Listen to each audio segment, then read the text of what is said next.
Malapit na raw na opisyal na magsimula ang summer, sabi po ng Pag-asa. Pero ngayon pa lang, ang ilan nating kababayan summer gimmick na. Nakatutok si Rida Reyes. Ang mainit at maalinsangang panahon sa Metro Manila nitong nagdaang linggo, napalitan ng makulimlim at maulang langit kaninang madaling araw. Ang biglang buhos ng ulan nagdulot ng maginaw at preskong panahon. Tinanghali nga ako ng bangon. Bakit? Abay, sarap ng tulog. Medyo na umaluwas yung pakiramdam. Bakit? Kasi malamig eh. Ayon sa Pag-asa, epekto pa rin ng hanging amihan o northeast monsoon ang naranasang minsanang pag-ulan, partikular sa Luzon. Epekto ng amihan.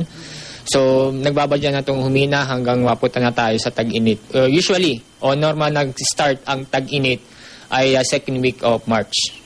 Sa panahong ito, dry, hot summer daw ang maranasan hanggang sa ikalawang linggo ng Mayo.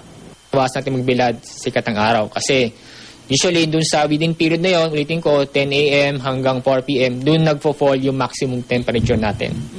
Pero di pa man tuluyang nagbabago ang panahon, ang ilan nating kababayan, abay, nagsisimula ng gumimik sa init ng araw. Sa Manila Bay, piniling maglublob ng ilan. Di alintana ang sakit na maaring makuha sa maruming tubig, makapagtampisaw lang. Masarap. Mainit kasi yung panahon ngayon, kaya dito, libre pa. Pagdating ng bahay, magbabanlaw ng maigi. Pagkakain muna, mamaya kakain, pagkaluto. Sabay pagkatapos, ligo. Ang ilang pamilya naman, sa mga parke, piniling magbonding. Makapag-jogging ng konti. Pag mainit, hindi makapag-bonding eh. Rida Reyes, Nakatutok, 24 Oras.